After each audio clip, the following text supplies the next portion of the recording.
সাম্প্রতিক সময়ে আমরা প্রত্যক্ষ করেছি এক বৈশাচিক মধ্যযুগীয় বর্বরতা, যা আধুনিক রাষ্ট্রব্যবস্থা ও মানবিকতাকে বৃদ্ধাঙ্গুলি দেখিয়েছে। কথিত ধর্ম অবমাননার অভিযোগে দীপুচন্দ্র দাস নামে এক ব্যক্তিকে যেভাবে গণপিটুনি, বিবস্ত্রকরণ এবং অবমাননাকর নির্যাতনের পর জীবন্ত পুড়িয়ে মারা হল, তা দেখে পুরো বিশ্ব স্তব্ধ। কিন্তু এই বীভৎস হত্যাকাণ্ডের সবচেয়ে ভয়ঙ্কর দিকটি কী ছিল জানেন? এই তথাকথিত অপরাধের কোনো প্রমাণ ছিল না।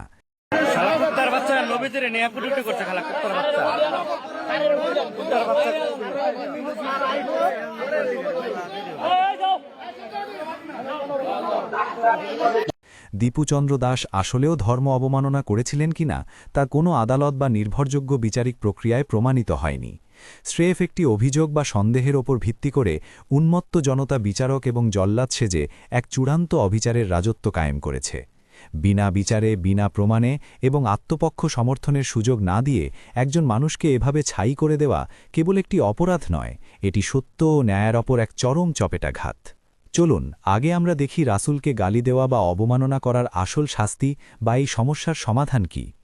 ইসলামী আইন বা শরিয়া অনুযায়ী রাসূলকে গালি দেওয়া বা অবমাননা করা একটি অত্যন্ত গুরুতর অপরাধ। তবে এই অপরাধের বিচার এবং সমাধান কোনো ব্যক্তি বা মবের হাতে নেই। ইসলামী আইনের একটি অকাট্য মূল নীতি হল, কোনো দণ্ডবিধি বা শাস্তি কার্যকর করার অধিকার সাধারণ মানুষের নেই। এটি কেবল এবং কেবলমাত্র রাষ্ট্রীয় আদালতের দায়িত্ব। পবিত্র কোরআনের সূরা নিসার ৫৯ নম্বর আয়াতে বলা হয়েছে, হে মুমিনগণ, তোমরা আনুগত্য করো আল্লাহের, আনুগত্য করো রাসূলের এবং তোমাদের মধ্যকার কর্তৃত্বশীলদের। ইমাম ইবনে কাসির ও আল কুর্তুবির মতে, সমাজে শৃঙ্খলা রক্ষা ও বিচার করার দায়িত্ব সেই কর্তৃপক্ষের যাদের কাছে শাসনভার অর্পিত। সাধারণ মানুষের বিচার হাতে তুলে নেওয়াকে ইসলামী পরিভাষায় ফিতনা বলা হয়, যা হত্যার চেয়েও বড় অপরাধ। অভিযোগ উঠলেই কাউকে শাস্তি দেওয়া ইসলামী আইনের পরিপন্থী। এখানে অপরাধ প্রমাণ হওয়ার আগ পর্যন্ত নিরপরাধ থাকার নীতি কঠোরভাবে অনুসরণ করা হয়। সূরা হুজুরাতের ৬ নম্বর আয়াতে আল্লাহ নির্দেশ দিয়েছেন, যদি কোনো পাপাচারী তোমাদের কাছে কোনো খবর নিয়ে আসে, তবে তোমরা তা যাচাই করো, যেন তোমরা অজ্ঞতাবশত কোনো সম্প্রদায়ের উপর চড়াও না হও। নিয়ম অনুযায়ী অভিযুক্তকে আদালতে হাজির করতে হবে, সাক্ষ্য গ্রহণ করতে হবে এবং তাকে আত্মপক্ষ সমর্থনের পূর্ণ সুযোগ দিতে হবে। যদি সন্দেহের অবকাশ থাকে তবে শাস্তি মওকুফ করার নির্দেশ দিয়েছেন রাসূল। তিনি বলেছেন, সন্দেহ থাকলে দণ্ডবিধি কার্যকর করাই এড়িয়ে চলো। যদি আদালত এবং বিচারক সমস্ত তথ্যপ্রমাণ সাপেক্ষে নিশ্চিত হন যে অবমাননা ঘটেছে, তবেই শাস্তির বিষয়টি আসবে। শাস্তি যাই হোক না কেন, তা কার্যকর করবে রাষ্ট্রীয় জল্লাদ, কোনো উন্মত্ত জনতা নয়। গণপিটুনি বা মব লিঞ্চিংয়ের কোনো স্থান ইসলামী দণ্ডবিধিতে নেই। রাসূলুল্লাহের জীবদ্দশায় তাকে বহুবার ব্যক্তিগতভাবে অবমাননা করা হয়েছে। মক্কার কুরাইশরা তাকে পাগল ও জাদুঘর বলেছিল, কিন্তু তিনি প্রায়ই তাদের ক্ষমা করে দিতেন। মক্কা বিজয়ের পর তিনি সেই সমস্ত মানুষকেও সাধারণ ক্ষমা ঘোষণা করেছিলেন যারা তাকে দীর্ঘকাল অবমাননা করেছে। আবেগী হয়ে কাউকে পুড়িয়ে মারা নয়, বরং ধৈর্যের সাথে আইনি প্রক্রিয়ায় সত্য প্রতিষ্ঠা করাই হল নববী আদর্শ। এখন আমরা দেখব যারা এই নিকৃষ্টতম কাজ করেছে তাদের শাস্তি কী।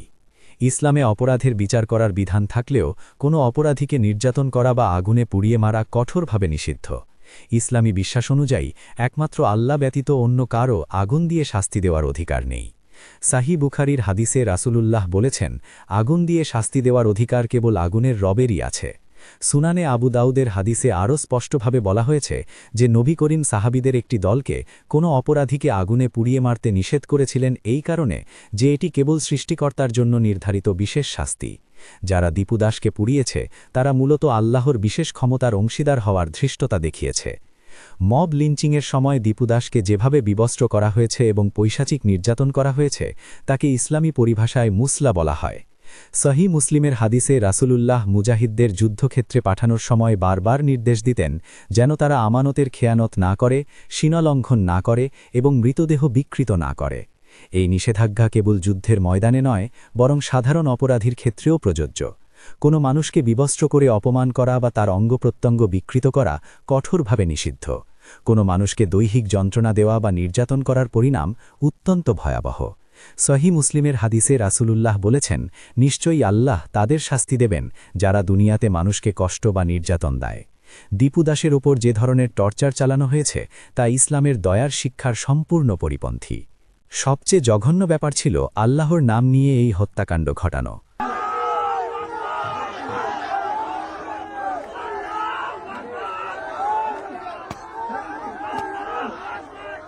আল্লাহ বিচার ও ন্যায়ের প্রতীক।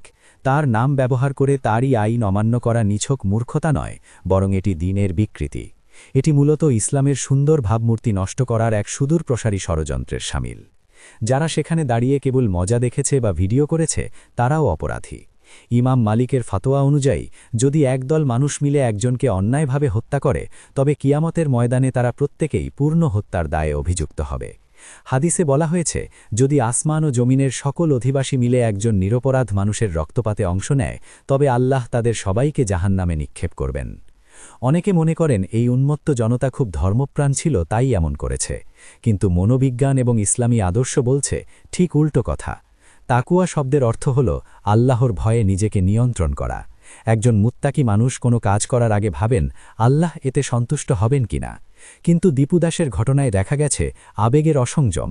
সেখানে আল্লাহর ভয় ছিল না, ছিল নিজের ক্রোধ চরিতার্থ করার উগ্র বাসনা।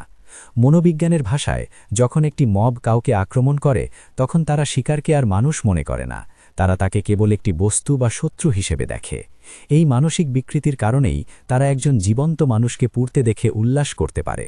এটি ধর্মীয় পরিচয়ের অপব্যবহার। এখানে ধর্ম কোনো আধ্যাত্মিক সাধনা নয়, বরং একটি দলীয় প্রতীক হয়ে দাঁড়িয়েছে। একজন কৌশলগত সৃষ্টি হিসেবে আমাদের দেখতে হবে এই একটি ঘটনা বাংলাদেশ এবং মুসলিম উম্মাহের জন্য কতটা আত্মঘাতী। পশ্চিমা মিডিয়া বা ইসলাম বিদ্বেষীরা যখন এই ভিডিওগুলো দেখে, তখন তারা প্রচার করার সুযোগ পায় যে মুসলিমরা বর্বর এবং তারা আইনের শাসনে বিশ্বাস করে না। আপনার এই একটি ভুল কাজ বিশ্বজুড়ে কয়েক কোটি মুসলিমের জীবনকে কঠিন করে দিচ্ছে। এটি ইসলামের দাওয়াতের পথকে রুদ্ধ করে দেয়।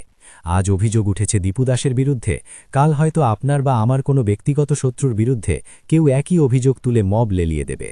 যখন অভিযোগী প্রমাণ এবং রাজপথই আদালত হয়ে যায়, তখন সেই রাষ্ট্র একটি ব্যর্থ রাষ্ট্রে পরিণত হয়। দীপু দাসকে পুড়িয়ে যারা তাকবীর দিয়েছে, তারা আসলে কি পুড়িয়েছেন জানেন? তারা পুড়িয়েছেন ইসলামের সৌন্দর্যকে, তারা পুড়িয়েছেন রাসূলুল্লাহের ধৈর্য ও ইনসাফের শিক্ষাকে। পবিত্র কোরআনের সূরা মায়েদার ৮ নম্বর আয়াতে আল্লাহ স্পষ্টভাবে বলেছেন, কোনো সম্প্রদায়ের প্রতি বিদ্বেষ যেন তোমাদেরকে ইনসাফ বা ন্যায় বিচার বর্জন করতে প্ররোচিত না করে। আমরা কি আল্লাহর এই স্পষ্ট নির্দেশ অমান্য করে নিজেদের মুসলিম দাবি করতে পারি? দীপু দাসের পুরন্ত শরীরের চেয়েও ভয়াবহ হল আমাদের মৃত বিবেক। এই বর্বরতা বন্ধ না হলে এই আগুন একদিন আমাদের সবার ঘরেই এসে লাগবে। যারা দীপু দাসকে পুড়িয়েছেন, তারা হয়তো ভাবছেন আপনারা ইসলামকে জয় করেছেন, কিন্তু মনে রাখবেন, আপনারা আপনাদের নিজেদের আমলনামাকে পুড়িয়ে ছাই করে দিয়েছেন। আপনারা এখন আল্লাহর লানত বা অভিশাপের চাদরে আবৃত। আজ হয়তো মানুষের হাত থেকে বেঁচে যাবেন, কিন্তু যেদিন আপনার চোখ স্থির হয়ে যাবে এবং আল্লাহর সামনে দাঁড়াতে হবে, সেদিন এই আগুনের শিখা আপনাকে গ্রাস করবে। আল্লাহর বিচার বিলম্বিত হতে পারে, কিন্তু বিচ্যুত হয় না।